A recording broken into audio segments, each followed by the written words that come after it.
লাগিয়ে দিয়ে নাকে তেল দিয়ে ঘুমায় ওরা ভাইয়ে ভাইয়ে মারামারি লাগিয়ে দিয়েছে, ভাই ভাই মুসলিম মুসলিম ভাই ভাই, ওরা এখন মারামারি কর, আমরা নাকে তেল দিয়ে ঘুমাই। এই হলো অবস্থা। আর আমরা বুঝতেও পারছি না যেটা আমরা ওদের ষড়যন্ত্রের মধ্যে পড়ে গেছি। আল্লাহ আমাদেরকে মাফ করুন। নবী সাল্লাল্লাহু আলাইহি ওয়াসাল্লাম একদিন ঘুম থেকে উঠলেন ভয়ে পেয়ে, আতঙ্কিত হয়ে। নবীজি ভয়ে পেয়ে আতঙ্কিত হয়ে ঘুম থেকে উঠে বলছেন, লা ইলাহা ইল্লাল্লাহ, লা ইলাহা ইল্লাল্লাহ, ওয়াইলুল লিল আরব, ওয়াইলুল লিল আরব মিন শাররি ক্বাদ ইকতারাব। আরব জাতির জন্য ধ্বংস, আরব জাতির জন্য ধ্বংস। কি ভয়ঙ্কর ফিতনা ধেয়ে আসছে ওদের দিকে, কি ভয়ঙ্কর ফিতনা ধেয়ে আসছে।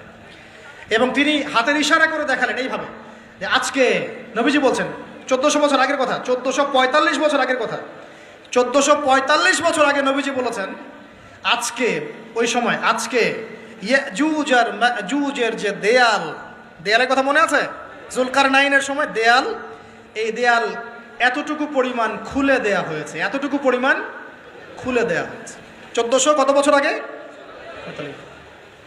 তখন তার স্ত্রী বলছেন, আনুহলিকু আফিনা সালিহিন, আনুহলিকু আফিনা সালিহিন ইয়া রাসূলুল্লাহ, হে আল্লাহর রাসূল সাল্লাল্লাহু আলাইহি ওয়াসাল্লাম, আমাদের মধ্যে ভালো মানুষরা থাকা সত্ত্বেও কি আমরা ধ্বংস হয়ে যাব? আপনি যে বলছেন ওয়াইলুল লিল আরব, আরবদের জন্য ধ্বংস। নবীজি বলছেন, নাম হ্যাঁ, নাম হ্যাঁ, ধ্বংস হয়ে যাবে। ইযা কাসুরাতিল খাবাস, যখন নগ্নতা, বেহায়াপনা, অশ্লীলতা সমাজে রন্ধ্রে রন্ধ্রে ছড়িয়ে পড়বে, তখন আলেম জালেম সব ধ্বংস হবে।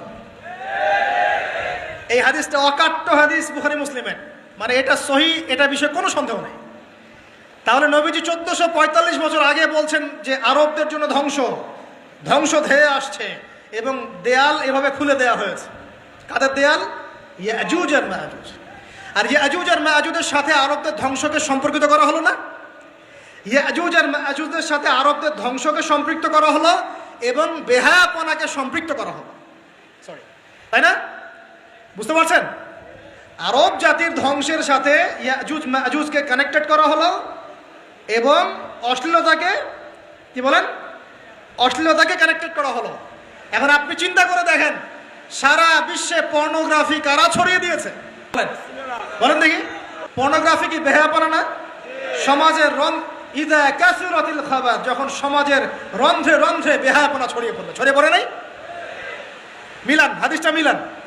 সমাজের এই মেয়েদের, এই যে ফ্যামিলিস্ট রেভলিউশন কারা ছড়িয়ে দিয়েছে? ফ্যামিলিস্ট রেভলিউশন কারা ছড়িয়ে দিয়েছে? ওরা। সমাজে মেয়ে ছেলে একসাথে চলবে একই পোশাকে, কারা ছড়িয়ে দিয়েছে? সমাজে মেয়েদের বেপর্দায় চলার এই সংস্কৃতি কারা ছড়িয়ে দিয়েছে? মাদক আর সুদের সংস্কৃতি কারা ছড়িয়ে দিয়েছে? জেনা, ব্যভিচার, পর্নোগ্রাফি, এগুলো কারা ছড়িয়ে দিয়েছে? এটাই ওই যে খুলে দেয়া হয়েছে। এটা আমার ব্যাখ্যা, এটা আমার বুঝ। পৃথিবীর এমন কোন রাষ্ট্র বাকি রাখে নাই তারা এগুলো ছড়াতে, এমন কোন রাষ্ট্র বাকি নেই। তাহলে সব জায়গায় ছড়িয়ে পড়বে না ইয়াজুজ মাজুজের ফিতনা? ছড়িয়ে পড়েছে। আল্লাহ পাক আমাদেরকে এই সীমা গোলক ধাঁধা থেকে হেফাজত করুন, আমিন। আমাদের সংস্কৃতি নিয়ে আমরা বুক ফুলায় বাঁচবো ইনশাআল্লাহ, আমাদের সংস্কৃতি নিয়ে আমরা চলবো ইনশাআল্লাহ। আমাদের কোরআন আছে, হাদিস আছে, আমাদের নবী আছেন, আমাদের সাহাবীরা আছেন, আমাদের দিন আছে ইনশাআল্লাহ। আমাদের অন্য কাউকে প্রয়োজন আছে? এই যে প্রযুক্তিগত কথাগুলো বললাম, একটু মাথা খাটান, এগুলো আমরাই তৈরি করতে পারবো ইনশাআল্লাহ।